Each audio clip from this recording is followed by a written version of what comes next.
some statistics about Moodle. So who is using it? Just some numbers here. There's 45,000 registered verified sites in 210 countries.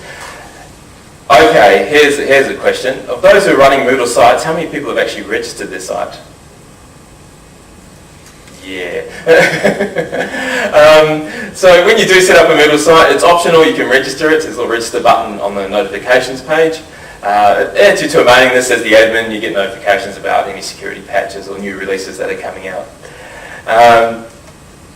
And so they actually go through and verify them now. Here's a little script that runs and verifies. Because sometimes someone registers a site and a year later they take it off and don't bother to update the links. So Martin actually has an automatic script. So there's definitely 45,000 registered sites we know of. My experience, we do a lot of hosting. I would say probably 1 every 5 or 6 sites actually do register. So the number would be actually significantly larger than that. Yeah, just some numbers from the registered sites. So 32 million users, 3.1 million courses, 1.2 million teachers. There's over 500 sites that have more than 10,000 users. We have that stat there just to show that Moodle can scale quite well. I think the perception of Moodle in the early days at least was that it was really for single teachers who are just running a course in their school or something like that. But there are some significant sites that are over 10,000 users. Open University is probably the largest of all of those. I think they're 300,000 to 400,000 users they have on theirs. Moodle.org aside. On their site. The interface is in 75 languages, language packs that you can plug in for Moodle. There's also 54 specialised Moodle partners. I'll talk about that a bit later, but the Moodle partners are basically the ones that do all the commercial services and fund Moodle development actually. So there's 54 Moodle partners around the world that actually provide services around Moodle. Just to make a mention of it, there is actually a Moodle partner in Hong Kong. They've just changed their name, and I can't remember what they're called now. LTS, something like that. So there's a Moodle partner in Hong Kong, and they're kind of associated with another Moodle partner in Australia as well. Yeah, I'll move on from that one. What environments? Just some information. So where is Moodle? What kind of organisations is Moodle being used in? So these are some stats from Moodle.org that Martin's gathered over time. He actually sent me this image late last night, so I just included it. But yeah, so 33% of universities now, which is quite interesting actually. Before the schools probably were winning there. There we go. Quite an interesting mix actually. And again, it kind of just shows Moodle's quite adaptable and going to different types of organisations as well. Is Moodle used in my country?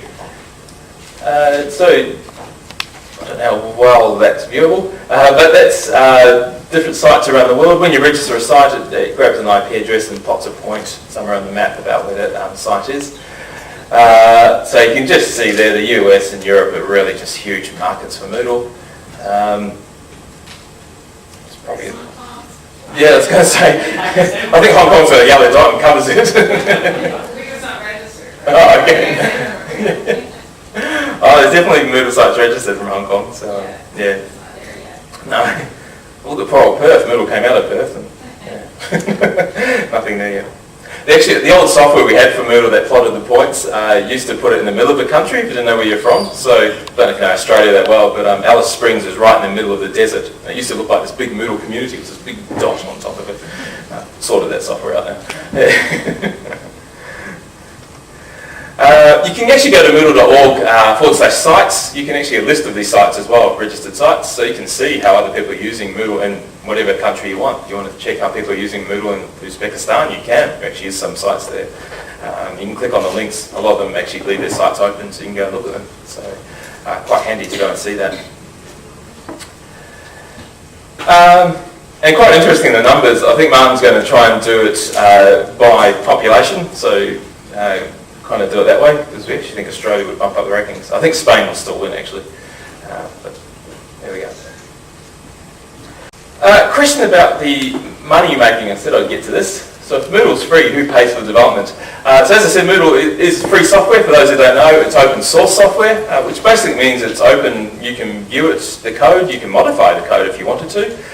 We use the GPL, which is the General Public License, the new General Public License, to distribute it. And that means you have rights to change it, pass those changes on to other people if you wanted to. You can keep it to yourself. So it kind of, and also guarantees it's going to be free in the future as well, which is good. Martin has had other commercial companies actually make offers on Moodle. Blackboard, kind of assimilating all the learning management systems out there at the moment. They did make an offer on Moodle, which Martin did turn down. He'll never sell out on Moodle. But the point being, even if he did sell out, the community can take the code at that point anyway and still run with it. So he's not, all he's really signing over is the name. That's actually about it. So there you go. So who pays for the development if Moodle's free?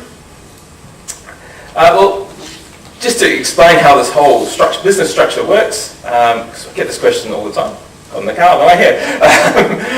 So Moodle.com is what Martin looks after, that part of it. And they basically manage two things, the software and Moodle.org, the main Moodle community. And so they fund that and they have resources that manage that. They have a community manager for Moodle.org and a team of developers. He's got about 8 developers on his payroll that he pays directly. It's not that big. There's also an active user community, as I said, there's about 50,000, just over 50,000 users at any one point in time that are actually quite active at posting on forums, and they support the Moodle.org community themselves, just in terms of managing forums and so on. There's also developers, so outside of Moodle.com, there's actually about 200 core developers that have access to the code, all different parts of the code. Some of them are just language translators, some will look after certain plugins, some will have access to the whole thing, so it just depends. There's about 200 core developers around the world that do that, and so they put into the software. The money part of it actually comes from the Moodle Partners, as I said before. And so what they do, the Moodle Partners, actually I might just get next slide up,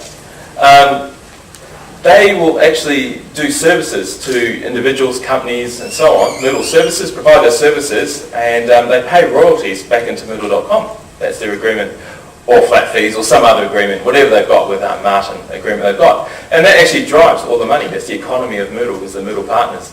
And that's why we kind of always push, if you do need Moodle services, go with a Moodle Partner, because a part of that money will actually go back into the development somehow. So that's how we fund the project. There's a site called olo.net, which used to look at any projects hosted on SourceForge, host open source projects. Moodle's actually moved off there now. But when it was on there, Olo does an analysis of the code, how many lines of code there are. It does estimations on how long it will take a developer to write that, and then you put in, say, a developer would get X dollars per year. And then they estimate the cost of the project. And I think Moodle at that point was $15 to $20 million US dollars to cost. That was a couple of years ago. So it does cost money to make free software, but that money comes through the Moodle Partners who basically do all of that.